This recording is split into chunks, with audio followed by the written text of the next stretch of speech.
Buenos días, buenas tardes o buenas noches, hermanos y hermanas en Cristo. Con mucho gusto les saludo en este momento. Ya nos encontramos en el día lunes 2 del mes de diciembre 2024, nuestro segundo día de Adviento. A nuestra reflexión del día de hoy le hemos denominado, la hemos titulado El banquete en el reino de los cielos. Mis hermanos, hoy nuestra Santa Iglesia Católica nos ofrece en la primera lectura, es la de Isaías, capítulo 12, versículos del 1 al 5. Salmo es el 122, del 1 al 2, 3, 4, y lea usted hasta el 9.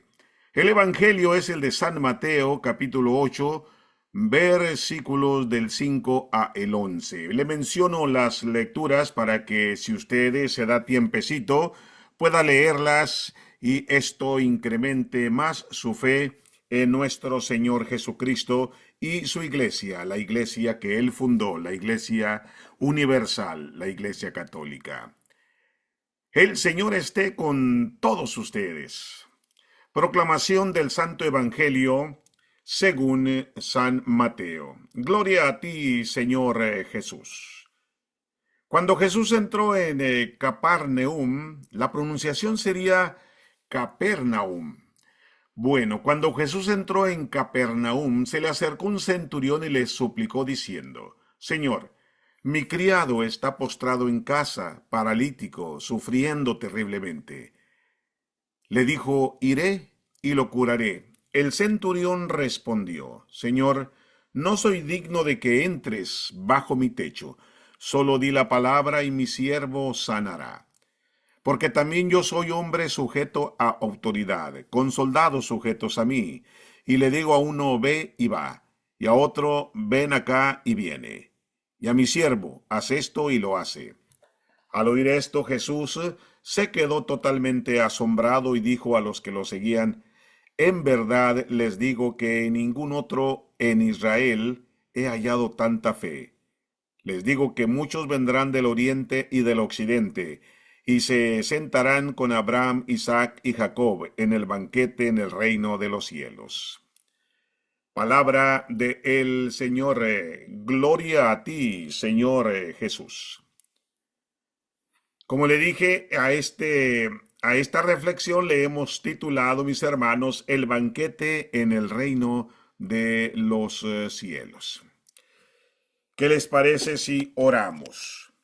Señor Dios, reúneme a mí y a mi familia en tu reino celestial. Aumenta mi fe para que pueda creer más plenamente en ti. Concédeme el don de la esperanza para que pueda confiar más plenamente en tus promesas. Derrama tu amor en mi corazón para que pueda servir a quienes están a mi cuidado. Mis hermanos y mis hermanas, la reunión de Israel y los gentiles en el reino durante las 2 primeras semanas de Adviento, la liturgia nos ha estado invitando a leer todos los días el libro del profeta Isaías.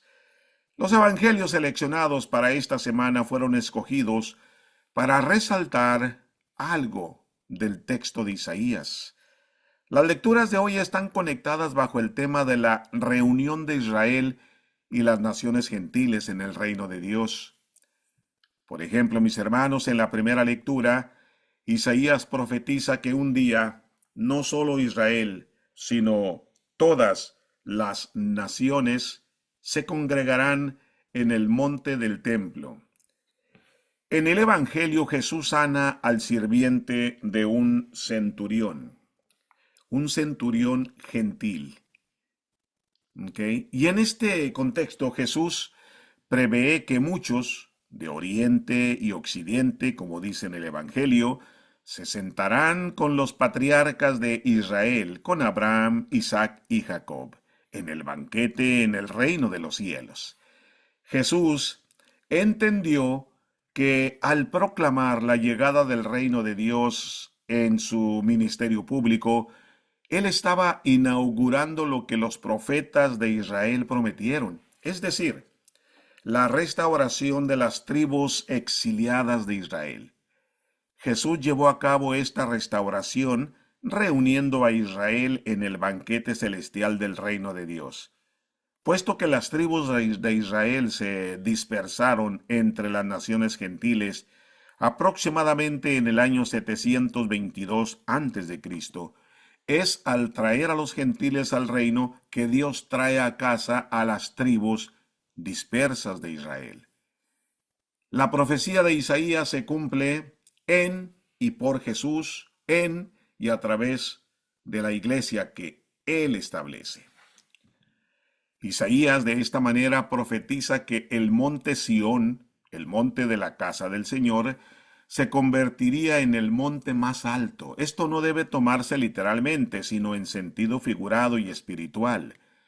La antigua Jerusalén, mis hermanos, y el antiguo templo necesitaban ser purificados. Jesús llevará a cabo esta purificación, exaltará a la Jerusalén recién purificada y establecerá el nuevo templo de Dios. Se invita a todas las naciones a acudir en masa a esta nueva Jerusalén para recibir instrucción de la palabra del Señor con la esperanza de que puedan entonces andar en los caminos de Dios. La exaltación espiritual del monte Sión es una imagen de la nueva creación que Jesús ha traído. Con el Señor gobernando sobre todas las naciones, entonces, mis hermanos, mis hermanas, habrá paz universal. Las antiguas armas de guerra se convertirían en herramientas agrícolas. Los conflictos cesarían y no habría más entrenamiento para guerras. Esto es, a largos rasgos, lo que está diciendo el profeta en la primera lectura, el profeta Isaías. Pasemos al Evangelio. En el Evangelio, mis hermanos, el tema de la nueva creación está presente en el relato de la curación del siervo del centurión. Jesús viene a sanar a los enfermos. La vieja creación y transformarla en algo nuevo y eterno. Mis hermanos, podemos imaginarnos cómo el siervo, que yace indefenso, paralizado en cama debido al pecado de Adán, cómo estará sintiéndose, ¿no? Yo creo que las personas que han estado bastante enfermas, una enfermedad que les paraliza, que no puede permitirles levantarse, dejar la cama, han de más o menos asemejarse o más o menos sienten lo que el siervo del centurión estaba sintiendo en aquel entonces. Mis hermanos, el centurión le dice, después de que Jesús le responde, bien, ahorita voy para allá a sanarlo. Entonces el centurión le dice estas palabras que, a propósito, me recuerdo que las palabras estas las usamos en la Santa Misa. Dice, yo no soy digno de que entres bajo mi techo, solamente di una palabra y mi siervo, mi criado, quedará curado. ¿Okay? Mis hermanos, no somos dignos de que el Hijo de Dios se haga hombre, habite entre nosotros y en nuestras casas. También podemos imaginarnos cómo el centurión que acude a Jesús con fe y humildad reconoce que no tiene poder para curar a su siervo, pero sabe que Jesús tiene el poder divino para sanar. La curación física de un paralítico es una señal que apunta a algo mayor, es decir, a la curación espiritual que recibimos de Cristo a través de los sacramentos de la iglesia, mis hermanos. Entonces, hoy, mis hermanos, vamos nosotros a decir estas palabras que dijo el centurión a nuestro Señor Jesús. No soy digno de que entres a mi casa. Solamente una palabra basta para que mi criado sane. Nosotros podemos decir las mismas palabras. Mi Señor Jesús, yo no soy digno de que llegues a mí. No soy digno de que me alivies, no soy digno de que me ayudes, no soy digno de que estés conmigo. Soy un pecador, una pecadora. He cometido infidelidades. Soy una persona tan mentirosa que con mis mentiras he ocasionado problemas familiares. He ocasionado problemas en mis amistades. No lo puedo remediar, mi Señor.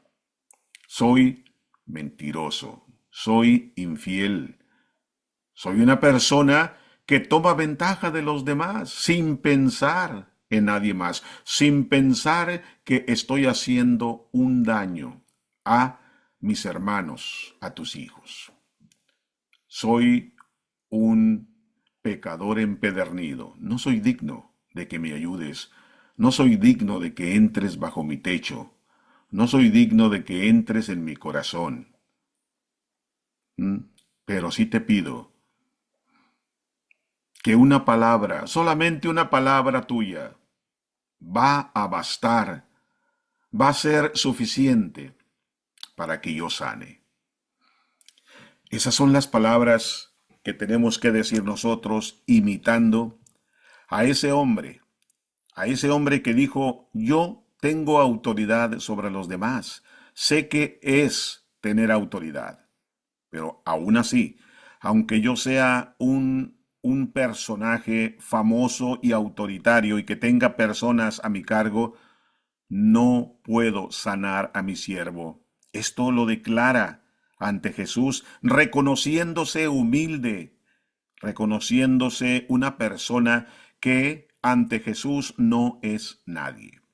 Es un centurión romano y afirma que él mismo es un hombre sometido a la autoridad y que también tiene soldados que le están sujetos. Por tanto, su vida diaria consiste en seguir órdenes y dar órdenes que deben ser obedecidas. Cuando la autoridad se ejerce correctamente, que ayuda a ordenar la sociedad, la vida familiar, la vida de la iglesia e incluso nuestra vida personal, mis hermanos. Por supuesto, cuando la autoridad se ejerce de manera incorrecta, de manera opresiva, de manera abusiva, causa muchísimo daño. Pero el ejercicio de la autoridad es en sí mismo un acto que tiene, mis hermanos y mis hermanas, un potencial de hacer mucho bien. Jesús mismo, según lo cuenta San Mateo, estuvo muy impresionado por el centurión romano. ¿Mm? Y de él Jesús afirma, en verdad les digo que en ningún israelita he encontrado tanta fe. Imaginémonos que el Hijo de Dios diga eso de nosotros, mis hermanos. No he encontrado tanta fe como tú que me estás escuchando. No he encontrado tanta fe como tú, María. No he encontrado tanta fe como tú, Roberto, como tú, Jesús, como tú, Rebeca, o como usted se llame. Que esas palabras nos dijera Jesús. Qué hermoso sería, ¿no? Jesús está impresionado en parte porque el centurión reconoce que no es digno de que Jesús vaya a su casa. Esto es humildad, en el sentido de que el centurión percibe claramente su indignidad ante nuestro Señor Jesucristo. Pero Jesús también está impresionado porque el hombre manifiesta una fe clara y segura en la autoridad de Jesús para sanar a su siervo a distancia. Con fe, mis hermanos. Por eso es imprescindible seguir orando siempre para estar cerca a nuestro Señor Jesucristo y cuando se nos pida, ora por mí, aunque esta persona familiar nuestro viva a 2, 3 horas o más de distancia, nuestra oración tiene poder con la fe, una fe similar o mucho más elevada que la del centurión. No dudemos en profesar nuestra creencia, no dudemos en decirle a nuestro Señor, en pedirle, haz esto por mí, haz esto por mi mamá, haz esto por mi prima, por mi primo, por mi tío, por mi mejor amigo que está enfermito, están enfermitos, ayúdalo, Señor, ore y ore con fe. Porque el centurión, eso es lo que hizo. No soy digno de que vayas a mi casa, mi señor. Solamente con una palabra mi criado quedará sano. Y así fue. Tenía una fe que Jesús la reconoció y por eso dijo, les aseguro que yo nunca he encontrado a nadie como en Israel con una fe como la de este centurión. Vamos a reflexionar sobre la perfección de la autoridad de Cristo. Vamos a reflexionar sobre la fe que le tenemos a Cristo. Vamos a reflexionar sobre si la fe nuestra es diaria, si la fe nuestra es solamente los domingos, si la fe nuestra es solamente cuando necesitamos a Dios porque tenemos los problemas hasta el cuello. ¿Cómo es nuestra fe en nuestro Señor Jesucristo? Este es el momento. En esta temporada de Adviento se nos invita por parte de nuestra Santa Iglesia Católica a que meditemos. Eso significa Adviento, meditación, preparación y después, ¿por qué no? Conversión. Eso es lo que tenemos que hacer nosotros. ¿Ok? Meditar en cómo hemos estado durante estos meses desde la pasada temporada de Adviento hasta hoy. Hemos cambiado, hemos sido igual o hemos estado peor que antes. Rectifiquemos, pensemos, meditemos. Y según lo que nosotros concluyamos, porque nos conocemos, sabemos perfectamente quiénes somos, qué hacemos, por qué lo hacemos, qué decimos, si mentimos o no mentimos, nosotros sabemos exactamente cómo somos. Entonces, si nos falta a nosotros convertir o dejar ciertas cosas todavía que no me permiten estar libre para recibir bien la presencia de mi Señor, entonces hagamos un cambio y prometámonos nosotros de que vamos a cambiar en esta temporada de Adviento y seremos mejor todavía. Si ya soy mejor que el año pasado, voy a ser mucho mejor porque la obra de mi Señor está aquí para mí. Mi Señor me va a bendecir. Mi Señor va a hacer el milagro hoy mismo porque me voy a entregar a Él de cuerpo y alma. Amén. Mis hermanos, oremos. Padre Todopoderoso, te encomiendo mi vida y cada situación de mi vida que necesite de tu poder, que necesite de tu control. Por favor, trae orden y armonía en mi vida, aquí en mi familia. Trae orden, trae tu amor aquí, en mi casa, en estas personas que me rodean diariamente. Que todos tus hijos aprendan a confiar más plenamente en ti como su Dios amoroso. Jesús, en ti confío. Sean valientes, sean católicos. Hasta mañana.